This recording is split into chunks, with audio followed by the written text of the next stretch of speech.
Bismillahirrahmanirrahim. Elhamdülillah ve salatu ve selamu ala Rasulillah ve ala alihi ve sahbihi ve mevala. Жараткан Аллах Таалага чексиз мактоолор, жана эң сүйүктүү элчиси пайгамбарыбыз Мухаммад алейхиссаламга Аллахтын салам жана салаттары болсун. Урматтуу мусулман биртуганым, сиздер менен бүгүнкү кыскача баяндамабызда өтө чоң күнөөлөр туурасында айтып бермекчибиз. Аллах Таала Кур'ан-ы Каримде "Estağfirullah, innalloha la yaghfiru an yushraka bihi wa yaghfiru ma duna zalika limen yasha."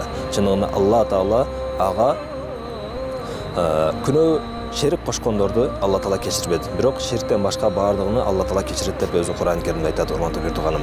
Негизи ширк кылыштык бул өтө чоң күнөө болуп эсептелет. Мына ошол инсандын эң дүйнөгө келгенден кийин эң чоң акылсыздыгы, эң чоң надандыгы, эң чоң акылсыздык кылып Кудайга тоңмоюн болгондугу, мына ошол Аллахты тааныбай кеткендиги, урматтуу биртуганым. Бул пайгамбарыбыз саллаллаху алейхи вассаламдагы бир канча хадистеринде айтылган. Хадисте келет өтө чоң күнөөлөр, аль-кабаир, чоң күнөөлөр эмне деген учурда пайгамбарыбыз алейхиссалам ошол үч нерсени айткан: аль-ишраку биллах, Алла Таалага шерик кошуу. Андан кийинкиси акул валидайн, укукул валидайн деп коет, ата энеге баш ийбестик, тоңмоюндук кылыштык, ак болуштук. Үчүнчүсү яминул хамуз, бир нерсеге жалгандан касам ичүү. Мына ошол бир канча хадистердин топтомдору бар, урматтуу биртугандар. Мына ошол китептерден, хадистерден уламалар топтоп, мына ошондой бир канча чоң күнөөлөр жазып кеткен. Мына ошол чоң күнөөлөр боюнча дагы сиздерге 5-6 түрүн айтып кетелик.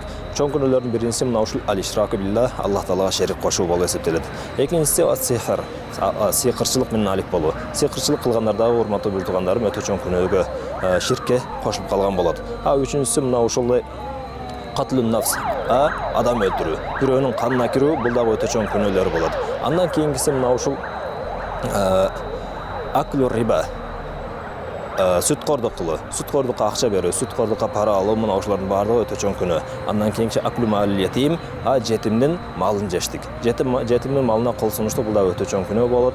Андан кийин эң акыркысы мына ушундай өзүнүн мекен эли жерин коргоп жаткан согушта эр азаматтын артка качып, согуштан качып кеткендиги, мына ошол өтө чоң күнөөлөрдөн. Жараткан Аллах Таалам баардыгыбызга мына ушундай майда кичине чоң күнөөлөрдүн баардыгынан сактанып, өзүнө татыктуу, ибадатчыл пенделеринен болгонуну насип кылсын. Ва ахиру даъвана альхамдулиллахи раббил аламин. Бисмиллахиррахманиррахим. Elhamdülillah ve salatu ve selamu ala Rasulillah ve ala alihi ve sahbihi ve mevala. Жараткан Аллах Таалага чексиз мактоолор, жана эң сүйүктүү элчиси пайгамбарыбыз Мухаммад алейхиссаламга Аллахтын салам жана салаттары болсун. Урматтуу мусулман биртуганым, сиздер менен бүгүнкү кыскача баяндамабызда өтө чоң күнөөлөр туурасында айтып бермекчибиз.